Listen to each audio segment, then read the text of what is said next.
coincée.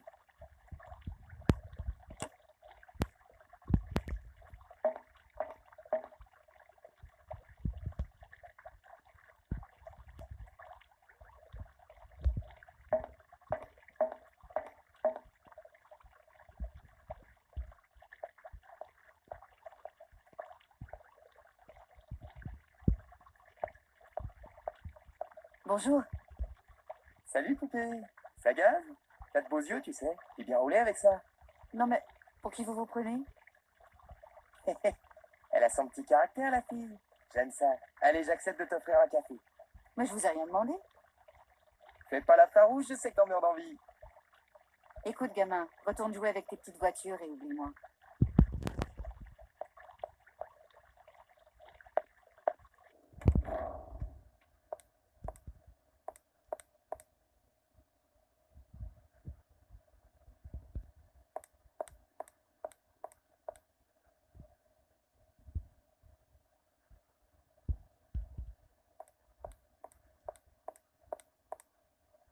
Excusez-moi.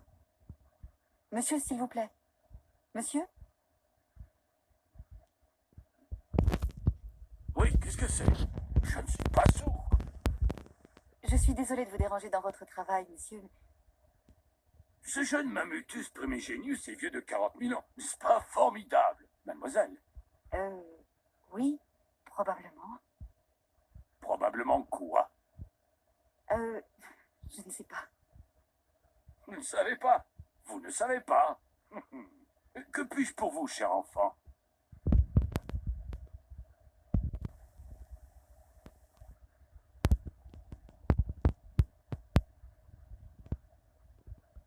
Pour tout vous dire, je suis à la recherche de monsieur Hans Vorarlberg. Il est l'unique héritier d'une étrange usine dont mon cabinet doit négocier le rachat. Aux dernières nouvelles, il vivrait en Sibérie. Dès que mon train sera en état, je vais devoir poursuivre mon voyage vers l'Est. Ah, la Sibérie! La Sibérie! Mais comment avez-vous dit Dis quoi? le nom que vous venez de citer? La personne que vous cherchez? Vorarlberg. Hans Vorarlberg. Vous le connaissez? Hans Vorarlberg. Ah, comment l'oublier? Si surprenant, si inventif, c'est notre passion commune pour les mammouths qui nous a rapprochés. Sans elle, je l'avoue, jamais je ne me serais intéressé à ce débile sans âge et solitaire. À l'époque, nous étions tous les deux étudiants. Enfin, pas tout à fait. Hans suivait uniquement les cours de paléontologie. Une autorisation exceptionnelle pour quelqu'un qui ne possédait pas les diplômes requis. En échange de quoi Hans faisait de menus travaux pour l'université. Votre Hans Vorarlberg ressemble beaucoup à celui que je recherche. Permettez-moi d'en douter, mon enfant. Hans était au-dessus de toute préoccupation matérielle et concrète. Se soucier d'une usine.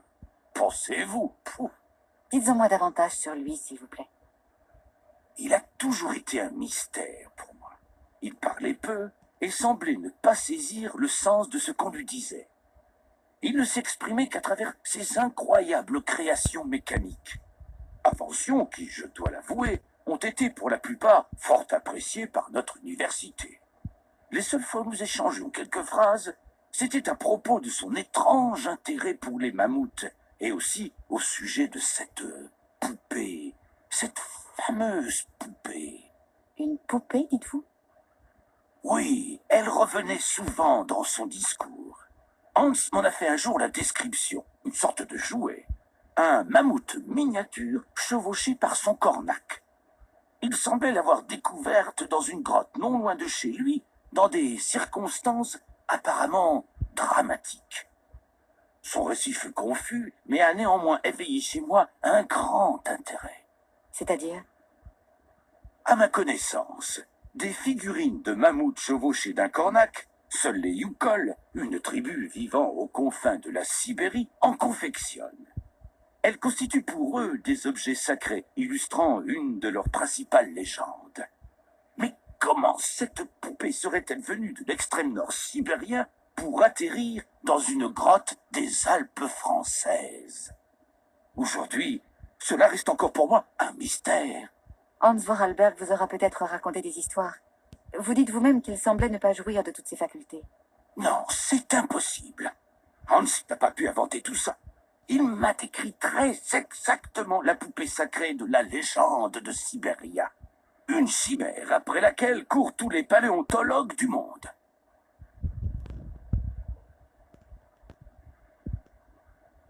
Je vais vous laisser. J'espère que je ne vous ai pas trop dérangé. Pardon? Mais pas du tout, voyons.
Bonjour, messieurs.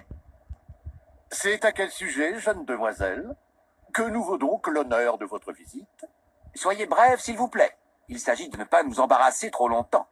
Les recteurs de cette université ont de lourdes responsabilités et leur temps est précieux. On m'a fait savoir que vous souhaitiez rencontrer la responsable du train qui stationne à la gare. Puis-je connaître la raison de cette convocation? Nous nous étonnons que votre train ne reparte pas, mademoiselle. C'est fâcheux. En effet, le règlement stipule que les trains sont faits pour aller et venir, pas pour demeurer à quai. Un train, ça doit s'arrêter, puis repartir. C'est la règle. C'est entendu, mes chers collègues. Nous avons affaire là à un comportement passablement aberrant. L'affaire est vraiment très préoccupante. C'est un train à ressort. Il suffirait de remonter les ressorts. Malheureusement, il n'y a rien dans la gare qui puisse me dépanner. Un train à ressort, comme c'est étrange. Comme c'est amusant, oui. Une sorte de jouet mécanique, en somme. Vous nous embarrassez, mademoiselle. J'ai bon espoir de trouver du côté du mur de quoi me tirer d'affaire. Au mur! Mademoiselle, cet endroit n'est pas du tout recommandable. Surtout pour une jeune femme. Voyez-vous, mademoiselle, nous concédons volontiers que tous les jours, nous nous réjouissons de l'existence de cet édifice, car nous lui devons la préservation de l'intégrité de notre chère université et du noble enseignement qu'elle prodigue. Il nous protège des outrages et des agressions de l'inconnu. Que Dieu nous protège de ce qui est de l'autre côté de ce rempart, mademoiselle. Croyez-le. Je n'ai pas le choix, je dois poursuivre mon voyage. Nous louons cette décision en accord avec notre règlement. Ainsi, votre train repartirait bel et bien. Oui, et il cesserait par là même de nous embarrasser.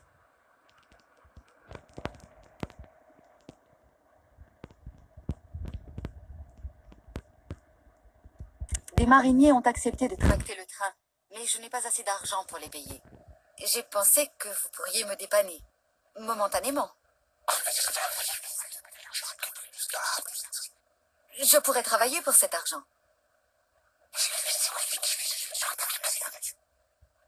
Veuillez patienter, mademoiselle, nous devons conciliabuler. Oui, c'est ça. Nous devons conciliabuler entre nous. Une décision collégiale doit être prise. J'espère que nous ne vous embarrassons pas trop. Voilà, voilà. Pourquoi pas? Si cela peut aider à nous débarrasser de ce train. Ma foi, c'est une bonne idée. De quoi s'agit-il, monsieur? En arrivant, vous avez dû remarquer le splendide kiosque à musique qui trône dans la cour d'honneur de notre université. Une pièce automatique unique et admirable, qui ne fonctionne malheureusement plus. Nous l'avouons, nous conservons un souvenir ému de ces mélodies. Nous serions prêts à vous dédommager financièrement si vous le remettiez en état de marche. Ce serait avec plaisir. Que dois-je faire exactement? Hélas, cher enfant, dans cette université, le temps et la rouille ont arrêté des tas de choses. Et s'occuper d'automates n'est pas de notre ressort. Il va donc falloir vous débrouiller. Pour tout vous avouer, il semble qu'ici, à Barokstadt, beaucoup de fonctionnements procèdent d'une mécanique très complexe dont le mode d'emploi a été malencontreusement égaré. Mais si on considère l'ingénieuse conception de votre train, rien de ce qui est mécanique ne doit vous être étranger, n'est-ce pas? Nous comptons donc sur votre ingéniosité, mademoiselle. J'essaierai de me montrer digne de votre confiance, messieurs. Eh bien, chers collègues, voilà une affaire rondement menée.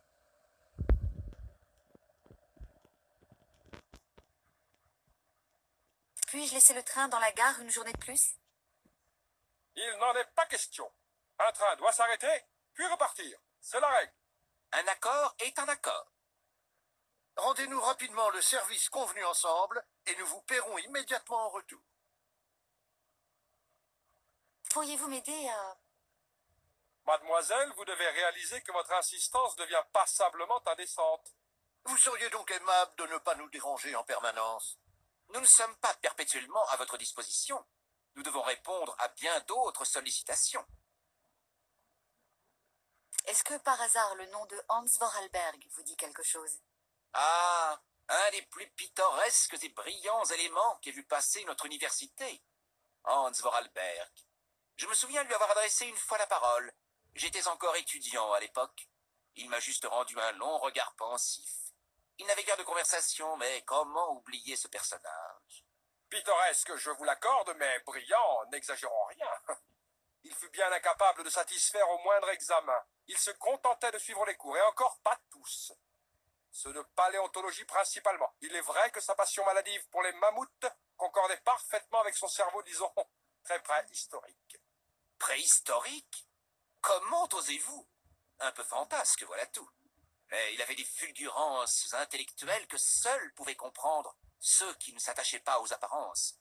Vos conclusions hâtives sont passablement cavalières, chers collègues.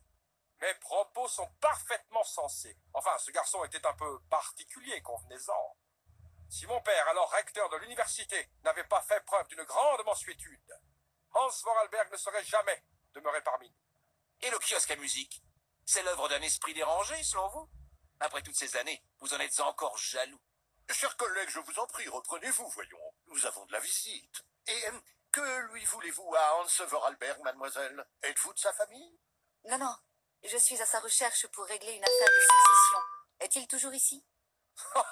Ici, à l'université? Oh non. Pensez-vous, voilà bien longtemps qu'il en est parti? Oh oui, bien longtemps. L'année de ma nomination à ce poste. Presque 50 ans, déjà. Le bougre est reparti quand il a su tout ce qu'il y avait à savoir sur les mammouths. Ah, l'université ne fut jamais tout à fait la même après son départ, il faut bien l'admettre. Elle ne s'en porta que mieux, oui. Ce loustic apportait dans nos murs une fantaisie complètement déplacée. Messieurs, messieurs, gardons, je vous prie, le calme et la pondération qui sied à notre fonction.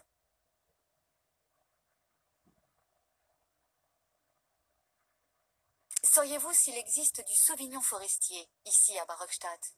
Tout à fait. Pas du tout. Il veut dire pas du tout. Nous voulons dire que nous savons tout à fait qu'il n'existe pas du tout de sauvignon forestier ici, à Barokstadt.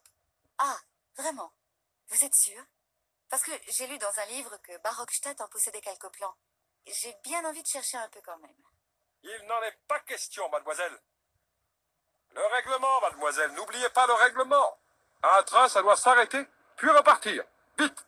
Le recteur adjoint veut dire qu'il nous paraît prioritaire que vous dégagiez votre locomotive de la gare. Vos recherches peuvent attendre votre prochaine destination. Oui, oui, votre locomotive doit quitter la gare de Barokstadt de toute urgence. Donc vous n'avez pas de temps à perdre en visite inutile. Et savez-vous si on peut trouver des Yangala Cola à Barokstadt?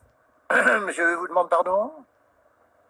Qu'allez-vous donc imaginer, mademoiselle? Voilà qui est passablement vexant. Désolée. Bon, alors, est-ce qu'il existe des... Yangola Cola. Mademoiselle dit des Yangala Kato. Mais non, des Yangola Cola. Vous n'y êtes pas du tout. Yangala Kato. C'est simple pourtant. Non.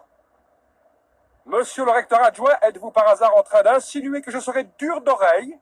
Je ne me le permettrai pas, monsieur l'autre recteur adjoint. Dyslexique tout au plus.